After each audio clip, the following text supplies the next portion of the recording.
성경 첫 장을 열면 태초에 하나님이 천지를 창조하시니라는 말씀이 나옵니다. 그 하나님이 어디서 났을까요? 하나님께서 이스라엘 백성을 애굽에서 인도해내실 수 있는 자격을 말씀하시면서 당신을 스스로 있는 자라고 소개하셨습니다. 무엇이 스스로 있다는 것은 대단히 이해하기 힘든 말입니다. 그런데 지구성 사람들은 이 이해할 수 없는 명제를 너무나도 당연한 것처럼 받아들입니다. 과학자들은 빅뱅이 있은 직후 초기 우주는 너무 뜨거워서 우리가 오늘날 물질이라고 부를 수 있을 만한 것은 존재할 수 없었는데, 우주가 팽창함에 따라 온도가 낮아졌고 물이 얼음이 되듯이 물질이 등장하기 시작했다고 믿으면서도 눈 하나 깜짝하지 않고, 성경 백성은 스스로 존재를 시작하신 하나님이 우주를 만드시고 그 하나님이 작은 행성 지구에 개입하셨다고 믿으면서도 한치의 흔들림이 없습니다. 두 믿음 중 누구의 믿음이 바른 믿음일까요? 세상을 물질로만 본다면 과학자들의 믿음에 한 표 던지고 싶지만 세상은 물질로만 이루어지지 않았다는 사실입니다. 2020년도 코로나19로 인해 친구들과 연락이 끊어졌습니다. 6개월쯤 지나 몇몇 친구들에게 지금 세상이 뒤집어지고 있는데 나 살았는지 죽었는지 안부도 안 묻니? 하고 메시지를 보냈습니다. 이 한마디로 관계의 물길이 다시 열렸습니다. 관계의 물길은 그것을 열고자 하는 의도가 개입되어야 열리는 것입니다. 인간 세상에 활력을 주는 관계의 물길을 여는 의도는 어디 누구에게서 생겨났을까요? 남자는 벗으면 한 곳을 가리는데 여자는 세 곳을 가립니다. 왜 남자는 한 곳이 부끄러운데 여자는 세 곳이 부끄러울까요? 관계 맺는 곳이 남자는 한 곳이요, 여자는 세 곳이기 때문입니다. 관계없는 사람에게 관계 맺는 곳을 보이는 것은 부끄러운 일입니다. 성추행이 나쁜 것은 관계없는 사람이 관계 맺는 곳을 만지거나 보았기 때문입니다. 짐승은 관계 맺는 곳을 가리지 않고도 부끄러운 줄 모릅니다. 관계 맺는 일이 생명의 중요한 요소인 줄 모르기 때문입니다. 많은 사람들이 하나님께서 태초에 하신 일을 물질의 창조라고 생각하지만 하나님이 시작하신 것은 관계였습니다. 그래서 성경학도는 빅뱅을 말하는 과학자들에게 사람과 물질, 사람과 사람, 사람과 하나님을 연결하는 관계는 어디서 튀어나왔느냐고 묻는 것입니다. 세상은 3간으로 이루어져 있습니다. 우주 3간, 즉 시간, 공간, 인간입니다. 간은 사이요, 사이는 틈입니다. 사람들은 간들의 통합을 시스템이나 기법에서 찾으려 하지만 성경은 틈과 틈을 연결하고자 하는 의도가 있었다고 말합니다. 하나님께서 지구별의 빛을 비추시자 때와 공이 열렸고 거기에 사람을 두시자 그것들이 상호작용하면서 불가분의 관계를 맺었습니다.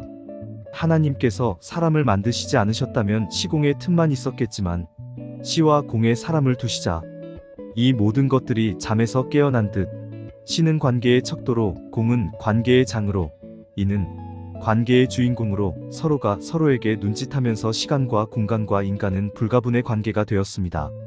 사람이 없다면 시공은 의미가 없다는 이야기입니다. 하나님께서 지으신 지구별의 모든 것들이 서로에게 반응하는 것에 대한 인간의 생각은 두 갈래로 갈라졌습니다. 세상의 모든 존재에 보이지 않는 끈에 대하여 어떤 현자는 모든 존재는 타와의 관계에서 생겨난다며 연기법을 생각했고, 또 다른 현자는 시간, 공간, 인간이라는 말을 만들어 모든 존재가 타와의 관계를 벗어날 수 없다는 깨달음을 전수했습니다. 이런 기특한 생각은 태초에 하나님께서 지으시고자 하신 것이 물질 이상이라는 깨달음에서 나온 것이 아닐까요? 미국의 물리학자 빅맨스필드 박사가 짓고 이중표 씨가 번역한 불교와 양자역학 표지 뒷면에 이런 말이 있습니다. 현대 물리학의 정점인 양자역학과 불교 중관 사상의 공은 독자적인 자기 동일성이나 자성을 지닌 것은 존재하지 않는다는 것이다. 바꿔 말하면 이 세상 어떠한 것도 상호 연결을 벗어나 독립적으로 존재하는 것은 없다는 의미이다.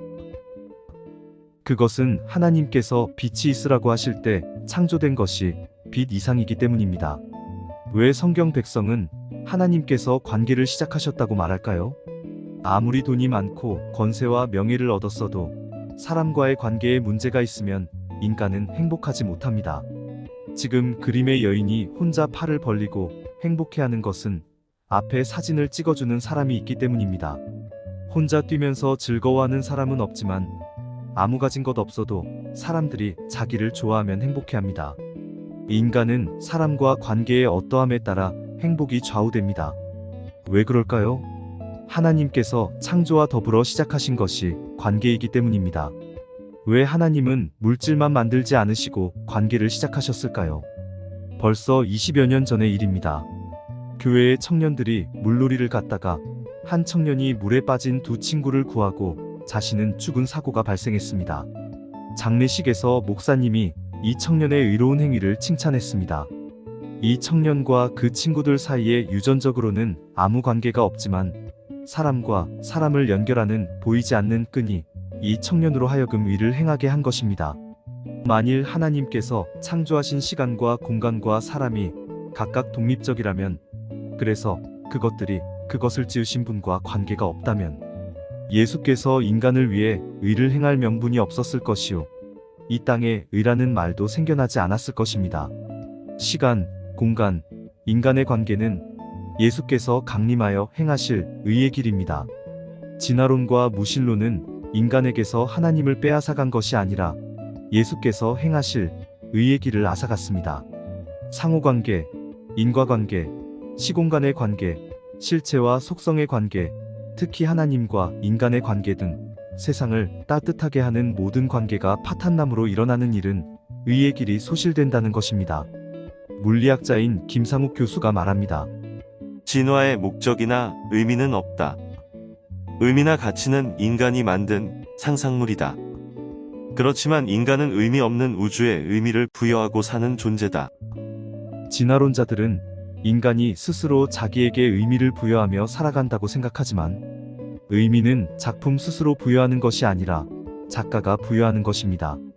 물감으로 자기의 뜻을 형상화하고 그 작품에 의미를 부여하는 사람을 화가라 하고, 소리로 자기의 뜻을 노래하고 그 작품에 의미를 부여하는 사람을 음악가라 하고, 글로 자기의 뜻을 구체화하고 그 작품에 의미를 부여하는 사람을 문학가라고 합니다. 작품은 스스로 의미를 부여하지 않습니다. 작가는 작품의 의미를 제목으로 드러냅니다.